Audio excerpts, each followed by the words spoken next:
Olá, galera da TV Espiritismo Sul, mais uma entrevista para a nossa Web TV e hoje a gente está aqui com o nosso convidado, Velocínio. Tudo bom, Velocínio? Como é que tá, Paulo? Tudo bem? Prazer estar por aqui. Velocínio é da capital e está aqui na fronteira fazendo uma turnê aí em várias cidades, né? Começou em Alegrete, fez Quaraí, ontem fez Uruguaiana, hoje tem Itaqui e domingo ele culmina seu roteiro em São Borja. Vários temas, Velocino. Velocino, qual é a sua casa espírita em Porto Alegre? Qual é a tua função? Eu trabalho na Sociedade Espírita Caminho da Luz, em Porto Alegre. Lá, atualmente, estamos na vice-presidência da instituição, também respondendo lá pelo Departamento Doutrinário e Departamento de Comunicação da Casa Espírita. Velocino tem a voz grossa, mas nas palestras ele não é tão sério assim, né? Velocino, tu leva as tuas palestras bem descontraídas, embora o tema sempre seja sério. É uma performance tua, é um hábito, vem desde de mais novo fazendo palestra assim? É uma característica.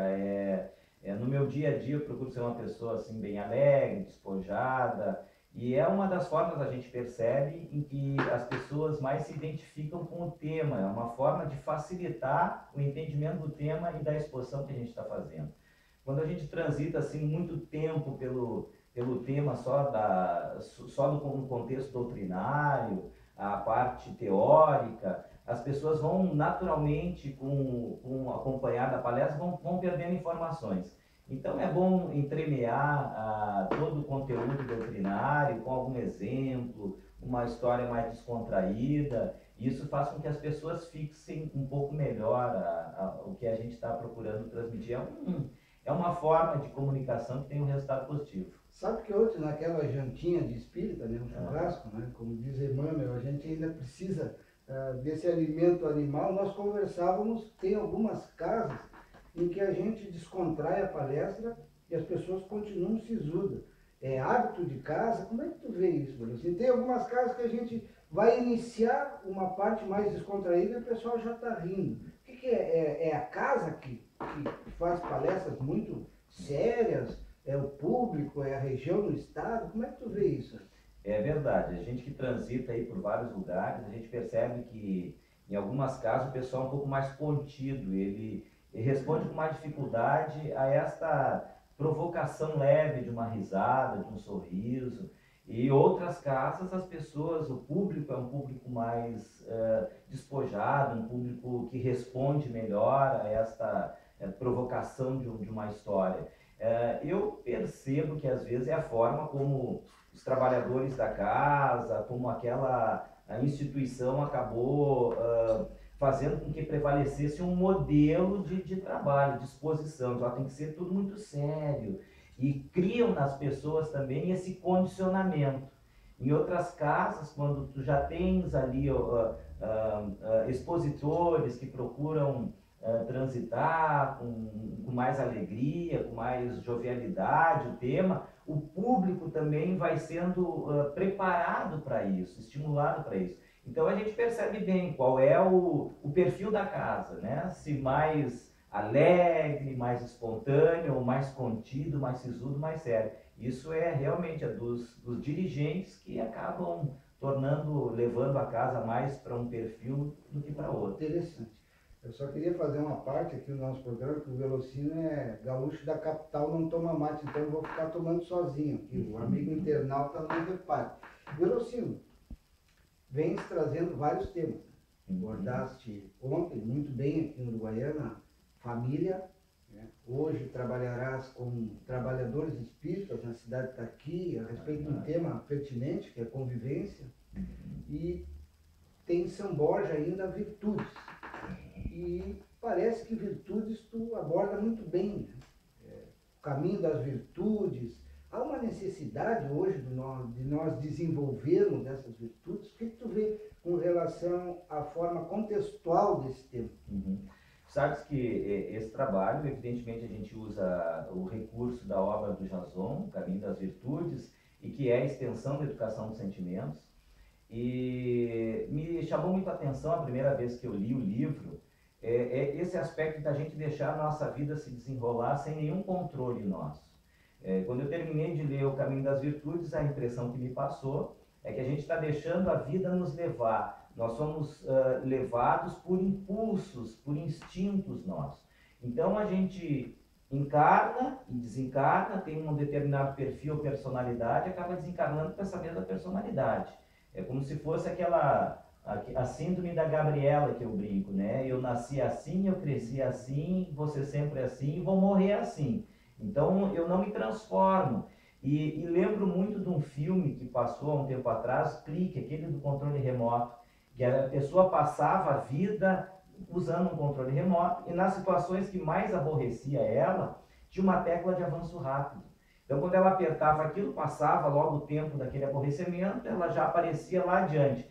Só que ele percebeu, com o tempo e tardiamente, que aquela tecla de avanço rápido fazia com que ele agisse naquele momento de aborrecimento como ele sempre agiu, ou seja, ele nunca mudou a vida dele.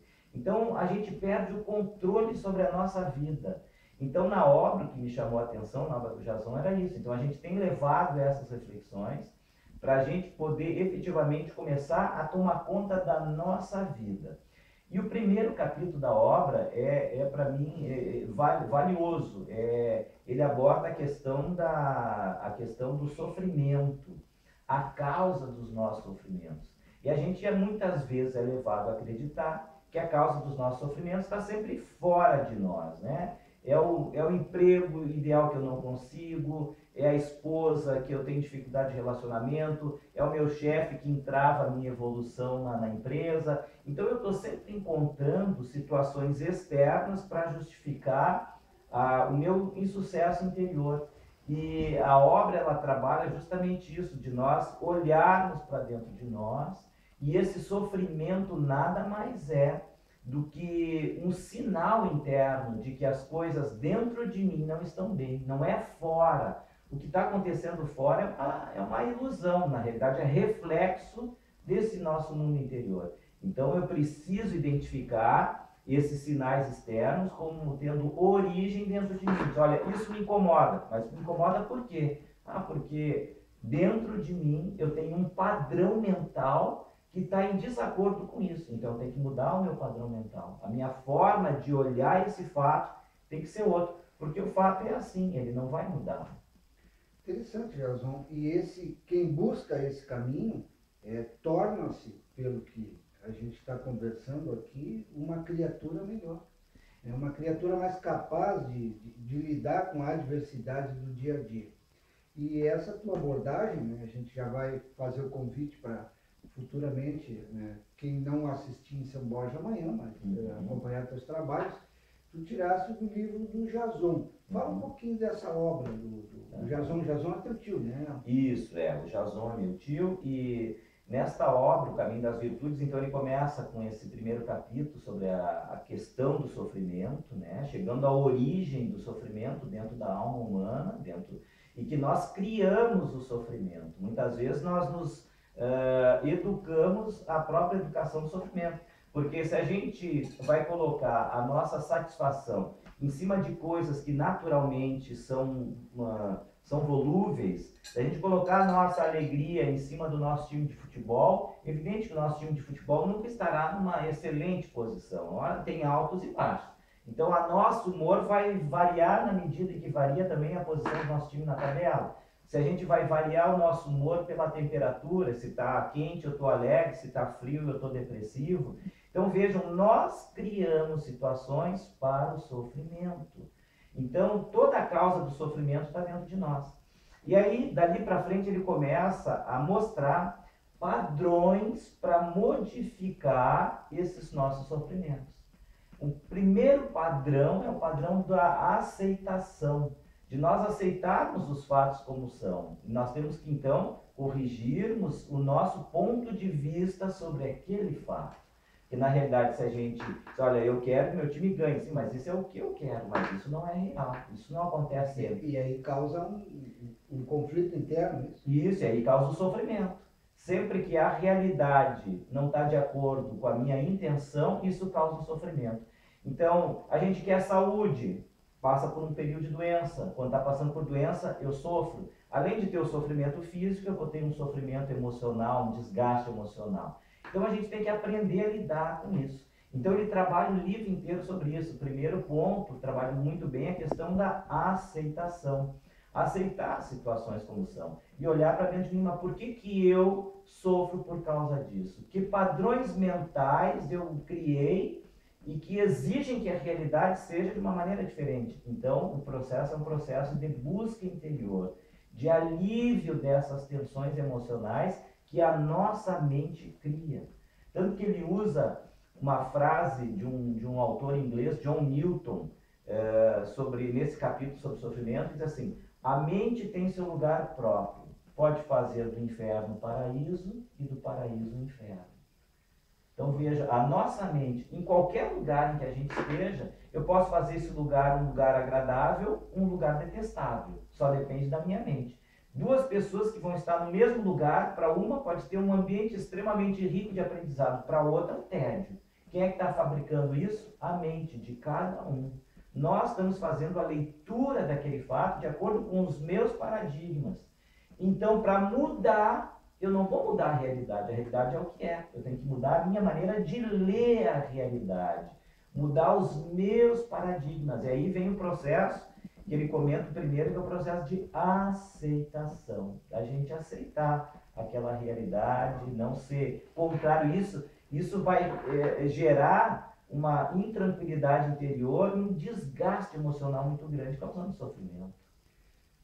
Interessante, dá para notar que tem bastante conhecimento, né? Aqui a gente diz que tem bala na agulha, né? Então, tem bala na agulha, vale a pena a gente acompanhar esse trabalho, também adquirir a obra, né? É uma obra que vários centros espíritos, Federação do Estado do Rio Grande do Sul também tem essa obra no seu portfólio. E para a gente ir concluindo, na convivência entre trabalhadores na casa espírita, como é que se aplica esse conteúdo, já que vai trabalhar hoje à tarde, esse tema? Olha, Paulo, tu sabes que é fundamental, porque na questão da convivência, nós temos que trabalhar muito o autoconhecimento. Convivência é viver com, e na vivência com alguém, nós vamos despertando questões nossas que só é possível nesta lei, que é a lei do universo, a lei de sociedade. Na lei de sociedade, e como diz lá Kardec em Céu e Inferno, a pedra de toque é a sociedade. O indivíduo só se conhece no relacionamento com o outro. Então é nessa experiência do contato com o outro que eu vou ver as minhas falhas e procurar me corrigir. Como nós estamos já dentro do contexto espírita, conhecemos a proposta espírita, sabemos que a proposta espírita é uma proposta de evolução espiritual e que ela não se limita a essa existência física, que nós já temos atavismos de outras existências. O que nós queremos é evoluir. E o sofrimento é um sinal de que alguma coisa não está dentro de mim. Então, se na convivência da casa espírita nós passamos por algum sofrimento emocional, na convivência com alguém, eu não tenho que perceber, a minha percepção, às vezes virtual, é de que aquela pessoa está criando problema. Mas na realidade o problema, o conflito está dentro de mim. Então, a convivência com o outro vai me ajudar a fazer uma leitura correta da minha pessoa. O que na presença dele eu me sinto em conflito? Por que esta exposição dele, a colocação dele dessa forma, me deixou tão revoltado? São padrões internos mentais que eu preciso corrigir para aceitar essa situação, compreender aquele irmão e ir na direção daquilo que o Evangelho de Jesus nos prega, do amor, da benevolência, do perdão, da indulgência. Mas a gente consegue isto na medida em que começar a fazer uma viagem para dentro de nós. Eu não consigo melhorar a convivência espírita querendo mudar os outros. A convivência espírita eu vou mudar na medida em que eu tiver alerta para esses chamamentos e começar um caminho de construção interior. É assim que nós vamos melhorar a nossa convivência. Me parece que no centro espírita a gente precisa estudar muito esse tema ainda. É verdade. Então a gente entrevistou aqui nosso amigo Velocino, que há 12 anos já esteve na nossa região, fazia muito tempo que não vinha aqui, e se declarou aqui, né? Velocino, só para nós concluir, Gabriela, o que era? uma novela, Síndrome de A Gabriela. Síndrome de Gabriela, novela, de Jorge Amado, e aí tinha a música de fundo. Que era... Essa novela já faz um bom tempo, então a gente já vê a experiência do Velocino, né? Desde o tempo da novela já vem fazendo palestra. Eu acho que foi da última vez que estive aqui em É, Uruguaiana. Então, a minha irmã mais velha que me conta, eu não sou do tempo da Gabriela ainda. tá Mas bom. a Síndrome eu conheço. Obrigado, Velocino. Obrigado, Paulo. Esperamos tê-lo na região mais vezes e não demorar tanto tempo assim para que tu retorne aqui trazer esses conhecimentos, né, e nos auxiliar nessas reflexões importantes. Obrigado a você que esteve conosco e continue visitando o nosso portal Espiritismo Sul. Até uma próxima oportunidade.